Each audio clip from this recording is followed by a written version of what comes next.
Hey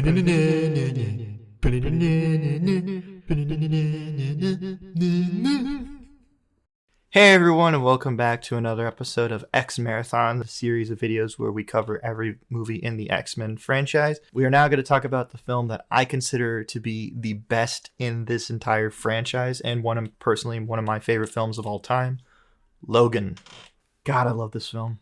I love that the Wolverine films just have this wide spectrum of quality, whereas the first one is terrible, the second one is okay and decent, and then this film is just like fucking amazing. And with me today we have Adrian. Yeah.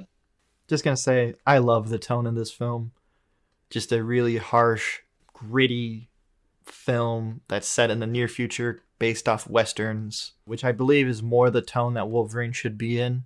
Like a gritty western style film of like your lone gunman who goes into town, saves the day, and then just leaves. Whereas like the previous film was trying to do that, but in a Japanese setting, which kind of doesn't work. This film is like, this is the perfect setting for this film. But before I gush about this film, I kind of want to give it to you guys. And what do you guys think of this film? Oh, it's up there with Dune 2 and Furiosa for me.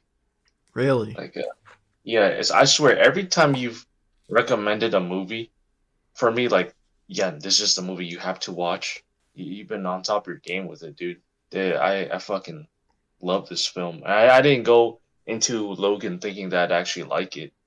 Because, I didn't really remember the Wolverine movies that I've seen in the past, right? Because they were kind of bad. Mm-hmm. But nah, dude, it got to the point where I almost cried at the end. Yeah, this film, every time I watch it, I just get really emotional at the end. Even though I know what's coming, I'm like, oh man, it just really gets me.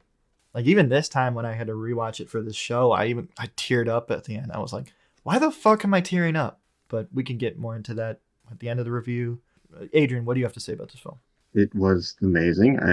You guys already talked about it, but just the overall tones of the entire movie.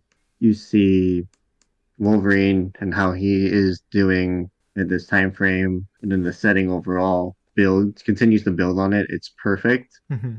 And then we lead on into the actual main line, like the main plot. It's just goes from there. It's amazing. And then we just get right to the ending. I mean, my personal input on that is I didn't get emotional on it because when I think about this, I think Deadpool 2. God damn it. The way it mocks it is just kind of funny to me. But Yeah. I knew this ending was coming, so I don't really tear up at it if I know the spoiler.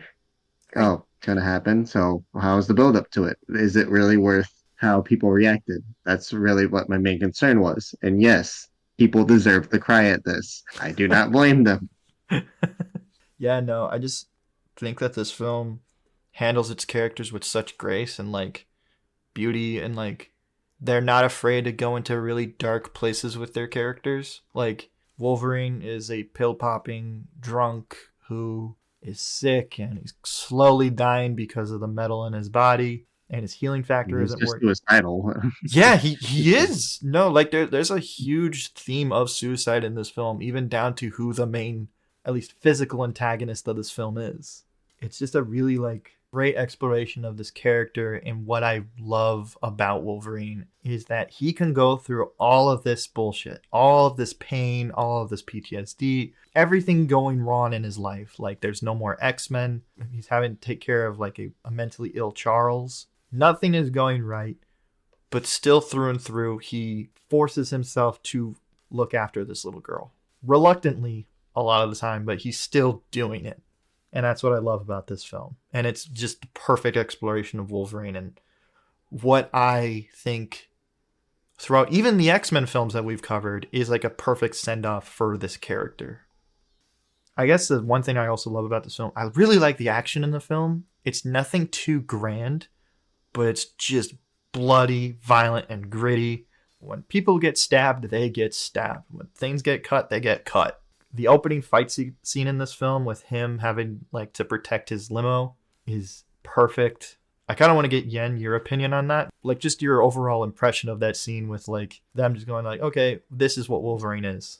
I was like, oh yeah, we're starting off strong with this movie. Mm-hmm. I was hooked. Oh god, it was funny too when he was like telling him, nah, man, like it wouldn't be a good idea to like take this because this is wrong. Something's wrong with this. You're not doing it right. Mm-hmm. Yeah. And then they just like blast him with the shotgun. He comes back up, gives him the talk again, and it just like ends up cutting off one of their legs and arms. It's awesome. Yeah, I love the moment where like he gets beaten down, he just gets back up and just cuts that guy's arm off. And I was like, holy shit! It's like it's like the cantina scene in A New Hope. All right, I didn't think I that. mean, I Like, think in that scene, like where he chops the guy's arm off, I watched another video reviewing Logan because I was like reminding myself what happened because I watched it a few days ago before this recording. Mhm. So when I like just remind myself, it was from the new rock stars who is also doing a marathon review. Okay, yeah. Now that you And pointed out, yeah, they did their marathon way before we did, but we also planned this before I knew they were going to do this, so we are not Yeah. copying for legal reasons. I saw their video and like apparently he's actually just trying to cut the shotgun, which was based off another X-Men movie. I forgot which one, but Yeah. it was supposed to be a callback to that one. But instead, he just chopped the guy's arm off. No, yeah, that's the first X-Men film. When the first time we see Wolverine in these films, he cuts the guy's shotgun in half, but in this film, he just misses entirely, and cuts the guy's arm off. Yeah, so Great I thought that scene. was funny for me when I first watched that video. I'm like, oh, that's what was supposed to happen. Hmm. But it also kind of shows how like sloppy and like Yeah, it adds to it.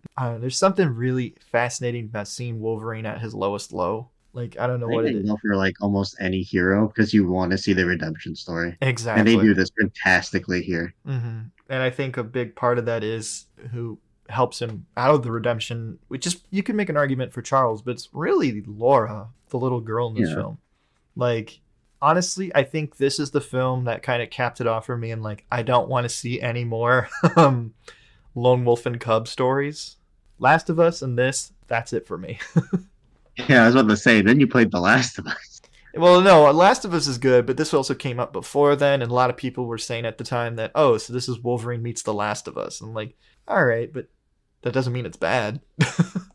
Yeah, both are amazing. Oh yeah, you can like both. I'm just saying that like any film that tries to do it after this point, I just kind of got sick of it.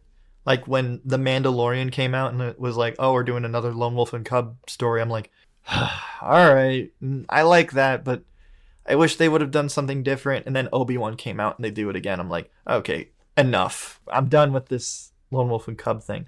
But for this film, I think they do a really good job at it where ultimately it's like Wolverine is that dad who does not want anything to do with that kid. I just want to die. I don't need kids in my life. Yeah, I'm not paying child support. No way. I'm not going to take I care just of want to this. die. Yeah. I find that really fascinating way to take the character. And I love their dynamic because, like, at first, she's just a mute girl. And, like, she's just a little feral child that Wolverine has to, like, and Charles have to take across country. And then when she actually starts to speak, I love his reaction because he's just like, the You can fuck? talk. Yeah, you can talk? Like, why the fuck didn't you say anything before? And then she only speaks Spanish. He's like, oh, shit. No comprende. He does not bother.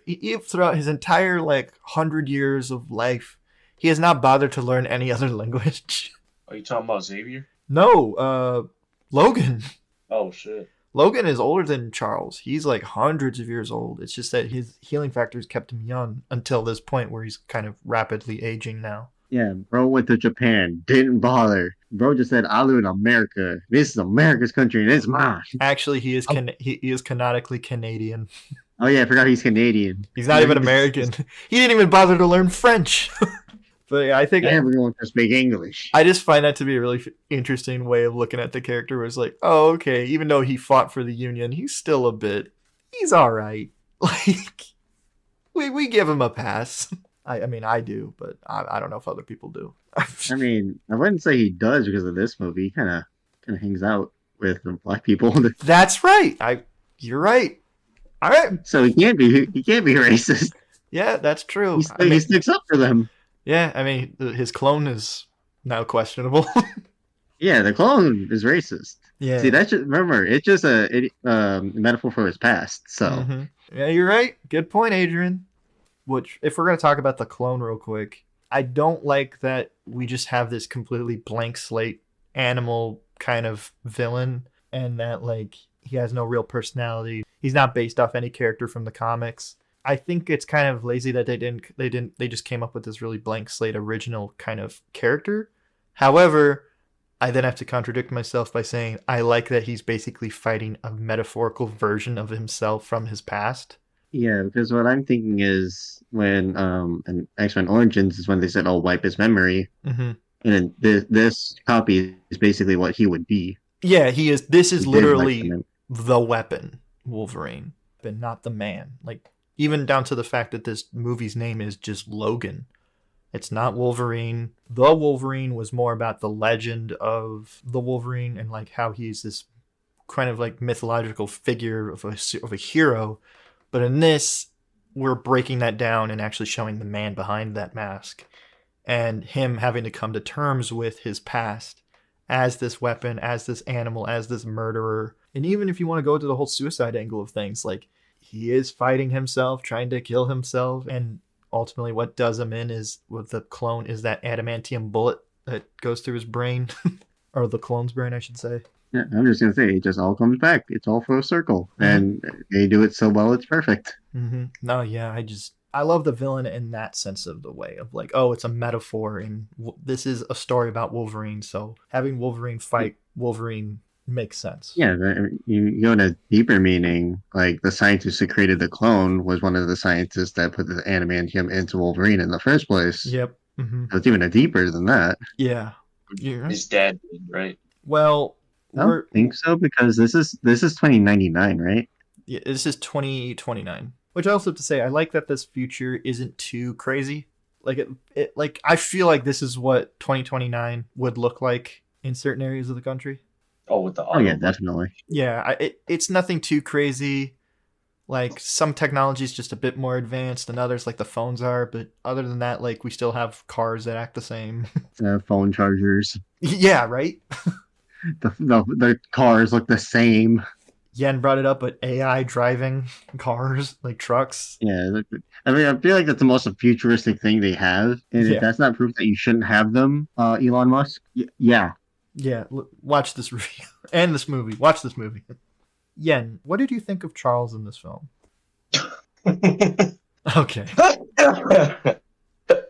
Sorry. The moment you said that, Taco Bell. I just remembered the Taco Bell. He's like, try it out before it runs out or whatever. I guess what I want to ask you is, since like you never watched, or from what you remember, you don't know much about the X-Men films, so you don't really know the characters and who they are. So going into this film, like this is like pretty much the most significant character from the X-Men franchise that is in this film, and I wanted to get your opinion on what you thought of him overall. I mean, I just thought he was a really cool character. I don't know, I don't know what to say about him because, like, would it be fair to say he didn't really do much in the movie? Well, I mean, obviously he did, but at the same time, like, I mean, this is the first time I kind of seen him on screen okay, that I remember. what I like about it is that it's the last bit of family that Wolverine is trying to hold on to, and like what I like about this version, because throughout most of the X-Men films, Charles has always been like the voice of reason, the figurehead, the most logical person to go to. So again, when you guys are talking about like the Taco Bell scene of him just losing his freaking mind, and like I think they say that he has ALS and Alzheimer's, and if you know what his power is and the ability to like read minds and control like people, him having Alzheimer's and ALS is a really scary thought, and this film shows it very well. Like, Caesar shock. no, yeah, the entire scene in the casino where Wolverine has to like climb up to the hotel room to give Charles his medicine.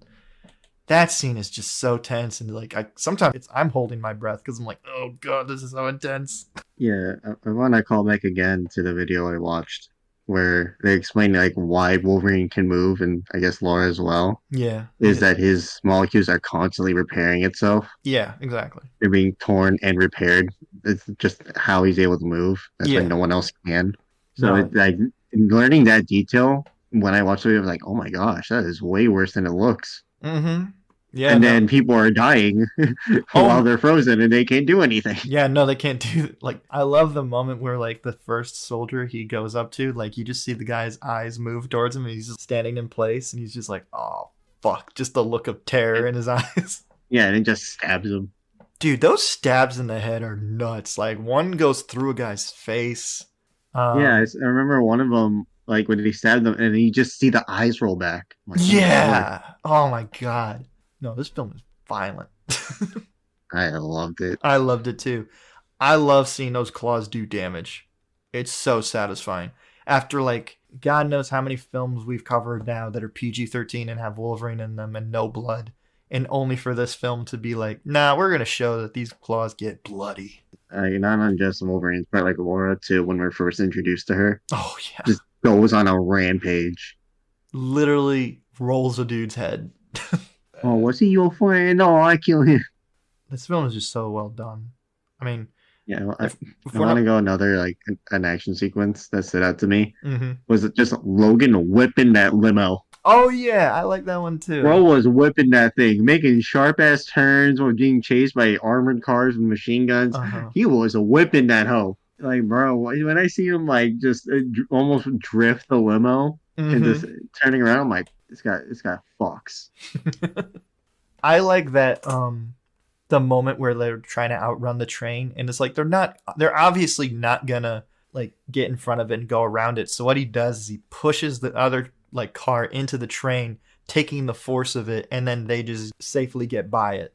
Like I love that. That was so clever and like such an interesting way to do like a train action sequence.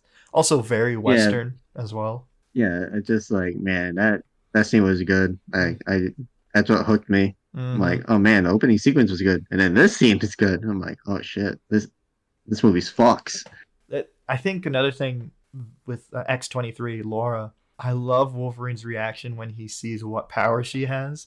Because it's like a look of like, oh shit, it's a mutant. But then there's also a look of like, who the fuck did I get pregnant? Oh shit, oh shit, oh shit. Yeah, because then Professor X is like, she's yep. Yeah, yeah, yeah, like, yeah, I know. Oh, dude, I love his look of horror in that moment. It's so funny to me. Which, I guess if we want to talk about this and kind of connect it to the Wolverine a bit, in the comics, X-23 has more like Asian features. Actually, also another thing about the character, she wasn't introduced in the comics. She was introduced on a TV show and then retroactively got canonized in the comics, which is really interesting. Because this character went from a kids' TV show to an R-rated movie.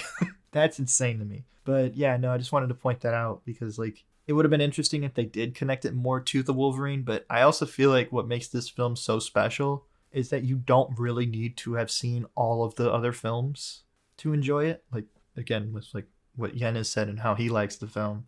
This film gives nods to the original X-Men movies, and if you've seen them, it makes the film better. But if you haven't, you can still enjoy the film on its own.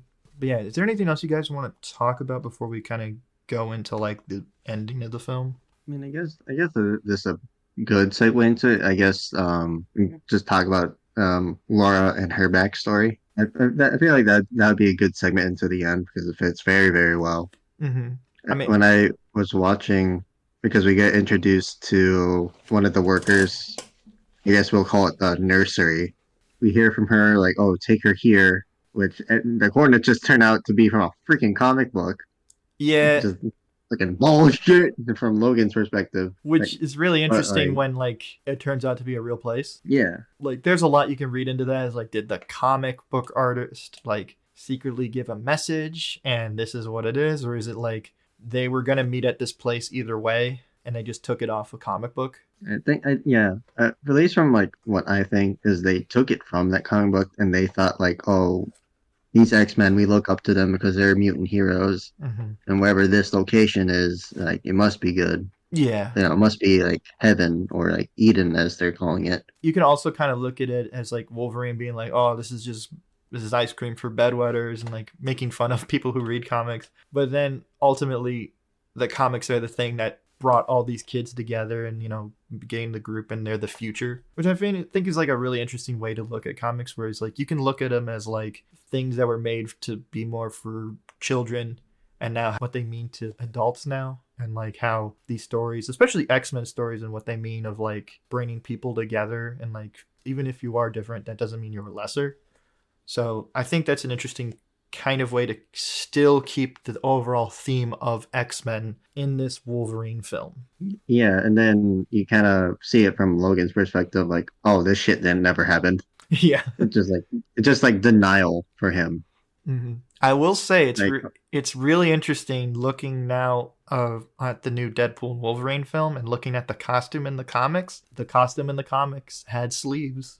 Who knows? Maybe this film might have more ties to the new Deadpool Wolverine that we know. But yeah, I mean, I just think that's just one theory that I have, because I always notice like, oh yeah, that costume has sleeves on it. I guess I don't really have much else to say. I just realized I do have one other thing to ask you guys, like regarding Charles. They don't outright say it, but they hint to it very heavily that Charles killed the X-Men. Was it because of his seizures and ALS? Yeah, they say, yeah. Yeah, I mean, I don't know what to think, because I think it just progressed this, gave a reason for there to be no more mutants. I couldn't think of another reason. Well, here's the thing, like, there's no more mutants because they explain, like, the guy infected, like, corn syrup, and it kind of made, oh, yeah, like the water and whatever. Yeah, and it made, like, mutants infertile and all that kind of stuff. And to top it all off, Charles killed the X-Men in one of his freakouts. And I think that's really interesting, too, because in the comic this movie is based off, Old Man Logan, Wolverine's the one that kills the X-Men. I know that in the comics, Wolverine kills the X-Men because Mysterio tricks him. Yeah, it's weird. Like, the comic this movie's based off is really ridiculous, involving, like, venomized dinosaurs and the spider buggy and Red Skull and Captain America's costume as president, and inbred Hulks. She-Hulk and Hulk fuck and make kids. It's a bizarre comic. So I'm kind of glad that they went with more of a serious route while still keeping the overall tone of Old Man Logan. Sorry, I just can't get my mind around Hulk and She-Hulk fucked and the world survived. All right. I can't. You're telling me they didn't destroy the land that they were fucking on? World breaker. Yeah. All right. Well, that's just kind of what I mentioned about the X-Men thing. But yeah, do you guys just want to talk about like the end in the film and what happens to Wolverine? I was right there. I was screaming, "No, Logan, no! Yeah. Get up!" Right at the end. And then when she was saying, "No, Daddy," I was like, "Fuck." Dude, bro, when she says Daddy, that breaks me. Like, every time I watch this film, I'm like, don't cry, don't cry, don't cry. And then that part happens, I'm like, fuck. That's so sad. Because, like, I was feeling good when they were just killing all the baddies and, like, the evil antagonists. Mm-hmm. You know, just shot in the throat, and then the kids get to, like, horribly murder the last guy. And then they hit me with, oh, wait, no, you can't have your cake and eat it, too. Yeah. Goddamn tree stump. Yeah, it's such a brutal way for this character to go out, but also in a very like peaceful way too. I don't know. Last words in movies for characters that die are always really interesting to me, and like, what do they choose for the last word of these characters to be? And I really love "so that's what it feels like," because you can read into that in many different ways. You can read into that line being he's never felt death, so now that he's on death's door, he's kind of like, oh, so that's what it's like, or you can read it as a love for a daughter and a love between an actual family member and that kind of love. And he's never felt that kind of love before. Either way, I find it's just a heartbreaking scene. This is one thing I want to ask you guys. Now that we are getting Deadpool and Wolverine, do you think this makes this scene lesser? Isn't this a Wolverine from like a different universe or something? Well, we haven't seen Deadpool and Wolverine, so it could be, yeah. But that's what I'm thinking. Because he still has his powers. He doesn't look like shit. It could also, but this film also takes place in 2029, and depending on when Deadpool and Wolverine takes place, this could be before that. Yeah, so it could be an entirely different continuity. I know, but what I mean is just like knowing that like this isn't the last time we see Wolverine. Does it make this film lesser? I mean, I think at the time Yes, but now I could see your point because we like the fans believed, oh, we're never gonna see Hugh Jackman Wolverine again. I did. Like I when this movie came out, I was like, okay, he's done with the character. He's moved on. He's gonna be the greatest showman now. Yeah, that's what people believe. So I like that's why I said like the emotional tie to that like was a lot stronger. But now that he's back to it, like maybe from a like from the actor standpoint, like as Hugh Jackman Wolverine, Mm-hmm. maybe. But as the death is concerned, if it's not the same, then I think it still holds. Yeah. As I said, I cried again at the end of this film, even though I knew it was coming and I know that he's gonna be back. Like I just still got in the emotion of like the character dying and like him at like throughout this entire film neglecting this girl, and at the very end he's finally realizing how important she actually was to him. Like that got to me. That stuff was just heartbreaking to me. They Um never got to get their son Seeker. yeah. Oh god, that's heartbreaking. Charles's little grave, that scene was Oh, sad. dude. No, dude, when Charles got killed, like I knew something was up when he kept talking, but like Logan wasn't saying anything, and it turns out it was evil Logan. Yeah, I think it's X-24 they call it. Yeah, Oh it God! was And then just the called Black X-24. family, well, I felt bad. I felt so bad for the Black family. Me too, man. Like they were just a 'Cause- nice family. And I don't know if Yeah, I'm wrong. just like the one in fucking Origins. Yeah, like the old couple. Yeah, the old couple, just people around him die because people are hunting him. Mm-hmm. It's kind of a common angle nowadays, like in some things I see, but like it still hurts. Like these are just innocent people dying. Had to deal with rich white racists. I think it was implied the dad was in the military, and then he just sees his whole family die, and then dies right after Yeah. with Logan. It's like, God damn. Xavier's like, oh, this is such a good day, and like a long time that I've had any days like this, and then fucking get stabbed in the heart and lung. Yeah, dude. And And the when Yeah, oh, and and like Logan when never got to hear that. yeah. it's Oh. not, it wasn't me, it wasn't me, it wasn't me, as he's carrying Oh like Xavier. god. It Yeah. was like, That's heartbreaking. Like especially since Yeah, Wolverine was like really taking his time, like really trying to take care of Charles throughout everything, even when he killed all of his. Basically, the X-Men were his family, and Charles took that away, so he's just taking care of this one person that he has left. And then when that's gone, he does what he can against X-24, but clearly one is in much better condition than the other. yeah. I mean, like going back to like, it kind of, I'll build up until that final point in that scene is like, oh, we see the son die. It's like, Mm-hmm. what the fuck's going on? Dead. The mother comes up with a shotgun. Dead. Dead. Then we take it outside. These rich motherfuckers. Dead. Mm-hmm. Wolverine versus X-24 fighting. The dad comes in. Ops 24. Dead. Everyone dies that doesn't need to be. Not this film has like such a tragic, like just a really aggressively bleak reality to everything. Like even like the best of intentions come with the worst consequences. But to have the film end off on this really beautiful note, even after all the bloody violence and such, I still think that's what really this film nails at is like the heart and hope throughout all this bleakness. And when they have give Wolverine his little grave, like at first they give him a cross because that's just tradition and that's how they think they should honor him. And I love that Laura looks at it and is just like, nah, that's not my dad, and then puts the cross on its side and making it an X, and then the film just fades out from that. Just perfect way to end the X-Men films, or at least this era of X-Men films. Now I know we got like Dark Phoenix and New Mutants after this, but this was the film that said like this is the closing chapter for this franchise. God, I love this film. One of my favorite films of all time. Easily top 5. I'd I agree. kind of call back.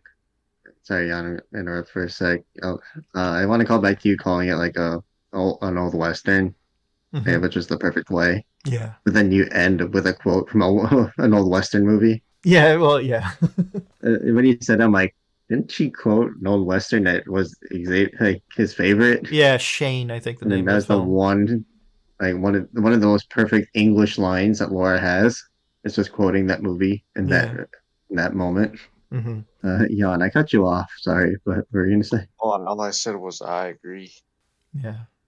Deadpool and Wolverine better give a good fucking reason to bring them back. That's all I gotta say. It better be worth it. Hope. Yeah. Money. Yeah, probably. We're pretty much at the end of this video, pretty much.